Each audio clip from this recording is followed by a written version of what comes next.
Olá pessoal, nessa aula a gente vai falar um pouquinho sobre a curva de acumulação de espécies, tá? Para que serve e como é que faz, focando principalmente nos aspectos mais práticos. Então, a curva de rarefação normalmente ela é voltada para responder uma pergunta muito prática, nossa, né? Como saber se o nosso esforço amostral foi adequado? Tá? Então, digamos que eu vá lá no meu campo, faça um levantamento de fauna ou flora, etc. E em geral a gente costuma ignorar essa informação, ou seja, eu vou lá, determino uma quantidade de tempo, ou de dias, ou de armadilhas que eu vou colocar num determinado local, e eu coleto aquelas espécies, faço a minha lista de espécies, às vezes utilizo essa informação para comparar a diversidade entre um ou mais locais, etc. Tá? Mas como é que eu vou saber se esse esforço que eu empreendi ele foi adequado para eu conhecer de fato a fauna e a flora daquela região? Tá? Então, uma maneira de analisar isso e como deve ser analisado isso é utilizando, né, a curva de acumulação de espécies. Em geral, isso tem sido feito utilizando a tal da curva do coletor. Como é que isso funciona? Basicamente, né, a gente vai responder a pergunta de quantas novas espécies ao longo do tempo, seguindo uma ordem pré-determinada, a gente encontra. Então vamos lá. Digamos que eu fui em todas essas áreas e cada cor dessas bolinhas aqui representa espécies distintas que eu encontrei nessa área. Então, por exemplo, nessa primeira área aqui que eu fui coletar, eu encontrei a espécie amarela e a espécie marrom, então eu encontrei duas espécies. Então, no primeiro local, eu encontrei duas espécies. No segundo local, eu encontrei novamente a espécie amarela e a espécie rosa aqui. Então, antes eu conhecia apenas duas espécies para a área, agora eu conheço três espécies, certo? Então eu vou aqui, agora no local 2 eu tenho três espécies. Eu vou agora para o local 4, aparecem duas novas espécies, a azulzinha aqui e a verde, tá? Então eu passo de duas espécies para cá no local 3, né, de três espécies aqui no local 2, para 5 espécies aqui no local 3. Eu vou para o próximo e encontro essa espécie roxa, tá?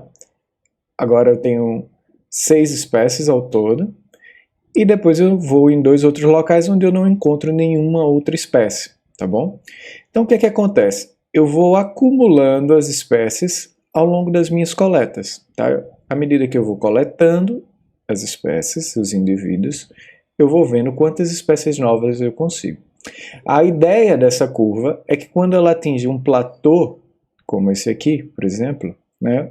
Ou seja, fazem 3 coletas ou 2 coletas que eu não encontro nenhuma nova espécie. Ou seja, eu estou atingindo um momento onde ir mais ao campo não me acrescenta nenhuma outra espécie. Tá? E aí o coletor, né, o biólogo, etc., ele vai tomar a decisão de coletar mais espécies ou de aumentar o esforço amostral com base nisso aí.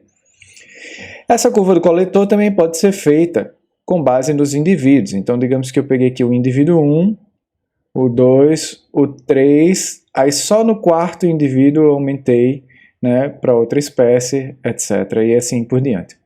Tá? E aí eu vou acumulando agora, ao invés de com base nos locais, com base nos indivíduos. Tá? Então essa curva pode ser feita tanto com base nesses indivíduos, acumulando, né? Então eu vou contar aqui 1 indivíduo, 2 indivíduos, 3 indivíduos, eu tenho uma só espécie, 4 indivíduos, agora eu tenho 2, 5 indivíduos, eu agora tenho 3 espécies, e aí eu vou aumentando ao longo do tempo. Tá? Mas vamos voltar para a nossa curva do coletor com base no local. Por que a gente não usa então diretamente uma curva do coletor para identificar se o nosso esforço amostral foi adequado?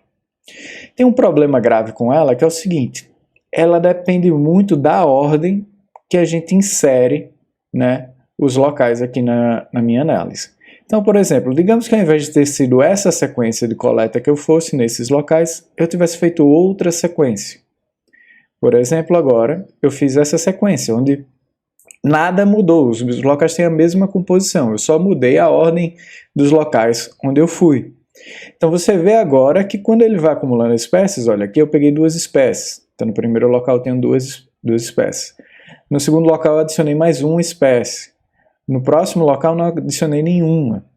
No outro local eu adicionei mais uma. Nesse aqui eu adicionei mais outra. No último local eu adicionei mais outro. Então agora eu não atingi um platô, na verdade eu estou numa linear aqui, né, um crescimento linear, onde eu tenho encontrado espécies todas as vezes que eu vou a campo. Então eu estou longe aqui de um platô. Então veja que o mesmo conjunto de dados de comunidade, né, se ele foi organizado de outra maneira, ele pode dar um resultado distinto do que a gente observava antes, e uma conclusão totalmente distinta. Ou seja, aqui eu indicaria que você precisa ir coletar mais no campo. Se eu tivesse organizado de outra maneira, como a gente viu anteriormente, eu indicaria que já foi suficiente. Então como é que a gente resolve esse problema?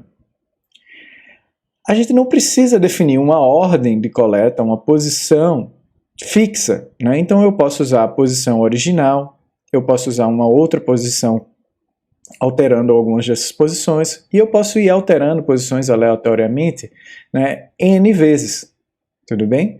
A ideia é que ao aleatorizar essas posições, eu posso criar uma curva do coletor para cada uma delas, e juntas elas vão criar para a gente a nossa curva de rarefação, tá? Então o que vai ser a curva de rarefação? Basicamente vai ser a média de todas essas curvas de acumulação que foram feitas com base na aleatorização da posição das comunidades, tá? Ou dos locais onde eu fui amostrar, ou das minhas unidades amostrais, etc. Tá? E aqui em amarelo eu tenho, né, uma medida de erro associada àquilo ali, uma medida de variação, certo? Então a variação que eu encontraria em termos de curva está aqui marcado por essa área amarela, e a média em azul. Então com base, né, essa aqui é uma curva de rarefação para aqueles mesmos dados, com base nisso aqui a gente conclui que ainda, né, se você for a campo, provavelmente você vai encontrar mais espécies, então esse esforço ainda, se ele é aumentado, a gente encontraria mais espécies, ainda não chegou ao platô, você deveria ir ao campo coletar mais para ter uma melhor representatividade daquela flora e fauna, tá? Como eu falei para vocês, eu posso fazer tanto com base em locais, quanto com base nos indivíduos, tá? Então, aqui com base nos indivíduos, certo? E aqui com base nos locais. Tá. Então vamos ver como é que a gente faz isso na prática, né? Para isso a gente vai precisar do Excel, do R, né? E eu vou usar a interface do RStudio para o R. Eu vou deixar o script utilizado disponível, e vocês vão poder olhar o link na descrição do vídeo. Vocês vão precisar descrever aquela comunidade que a gente viu nas figuras em termos de uma tabela de comunidades, como a gente viu no vídeo passado. Tá? Então, basicamente, o que eu tenho aqui é que cada linha representa um local, tá? E cada coluna representa uma espécie. Note que dessa vez eu não precisei representar aqui os locais, escrever eles explicitamente, mas eu poderia ter aqui sem problema nenhum, e depois no R, né, quando eu fosse abrir meu script, antes de fazer a análise, eu só precisaria tirar aquela coluna. Tá? Mas para adiantar o nosso lado, a gente pode escrever diretamente aqui já as espécies nas colunas, sem precisar explicitamente colocar o nome dos locais em cada linha. E aqui eu vou colocar a abundância, né, de cada espécie, tá? Para cada uma dessas localidades. Eu vou salvar isso aqui como um arquivo .csv, certo? Então eu já tenho aqui, ó, colocar o nome comum CSV, você pode vir aqui em CSV, UTF-8, como delimited, né, separado por vírgula, salvo. Ok? Uma vez salvo essa comunidade, matriz de comunidade, você simplesmente pode ir diretamente no R agora e rodar o script que está no link para você. Bem, pessoal, eu estou aqui agora no RStudio, né? Esse script está disponível para vocês, como eu falei antes no vídeo, né? Se você não tem, a primeira parte aqui seria, deixa eu dar um zoom maior, né, para vocês verem o código melhor. Primeira parte, se você não tem esses pacotes, a gente vai precisar de dois pacotes, o Vegan e o ggplot2. Se você não tem, instala eles antes, né? Basta usar essa linha de comando aqui, selecionar e apertar Ctrl Enter, tá? Eu já tenho instalado, então vou direto aqui carregar os dois pacotes usando a função library. Depois, o próximo passo, eu vou carregar a minha matriz de comunidade, tá? Para isso, eu posso usar, né, simplesmente esse comando aqui, read.csv, e dar o caminho para a minha matriz de comunidade, tá? Aqui, no caso, né, eu estou usando um Mac, então o read.csv normalmente vai funcionar para mim. Para quem está usando no Windows, muitas vezes é necessário o read.csv2, tá? Então, roda o código, né, identifica o caminho aqui no seu computador, tá? Aperta aqui, ó, e você, para ver o resultado da comunidade, você pode simplesmente apertar aqui comunidade, tá? E ele vai mostrar para mim se está tudo correto, tá? Como eu falei para vocês, às vezes ele vai sair errado. Ó. Digamos que eu tenha usado o read.csv2, ele vai sair assim. Se ele saiu algo assim parecido para você, então com o read.csv, usa o read.csv2. Se o read.csv2 está dando algo assim, usa o read.csv. Tá? O ideal é que o resultado que vocês estejam vendo seja algo desse tipo. Para fazer a rarefação é bem simples. A gente vai usar só essa função aqui, spec-ecum, do pacote Vegan, tá? Que é um pacote usado para análise de comunidade, de ecologias de comunidade. Eu vou fazer essa curva de acumulação. Se você quiser ver o resultado, você pode colocar aqui embaixo e apertar Ctrl Enter. Tá? Basicamente ele vai mostrar para a gente a riqueza por local, certo? Ao invés de usar só isso aqui, a gente quer usar o método de rarefação. Tá? Então eu posso escrever aqui método rarefaction. E agora ele mostra tanto a riqueza acumulada pelos sítios, né, os locais, como com base nos indivíduos, tá bom? Ele mostra a riqueza e o SD, que é o Standard Deviation, ou seja, o desvio padrão, né, dessa riqueza média. Eu posso plotar essa curva de acumulação usando só o plot, tá? Ele gera um plot default aqui. Esse plot é bem feinho, né? Então eu disponibilizei no código para vocês uma maneira de fazer o gráfico utilizando o ggplot. Basicamente a gente organiza a tabela e usa o ggplot aqui para fazer o gráfico. Você pode mudar as cores e etc, as configurações como você desejar. Tá? Então essa aqui é a nossa curva que vocês viram lá na apresentação. Se eu quiser salvar, simplesmente uso esse código aqui, né? Então Ctrl Enter, ele salva. Se eu quiser salvar em outros formatos, etc, é só olhar o help dessa função ggsave, ele vai dar outras alternativas em termos de tipo de arquivo, ou resolução utilizada, tamanho da imagem, etc. Tá?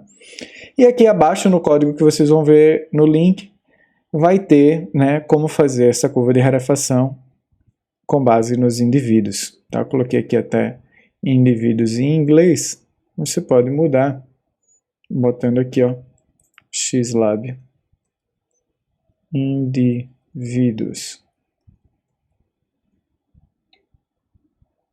Pronto, agora está tudo em português. Novamente, se eu quiser salvar, só preciso usar o ggsave.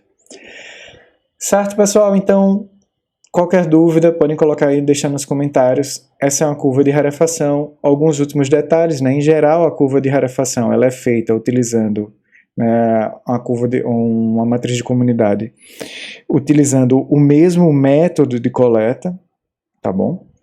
Ela é feita para uma comunidade pensando numa área ou que você queira saber se você está amostrando corretamente, então tudo depende do escopo do trabalho que você tem.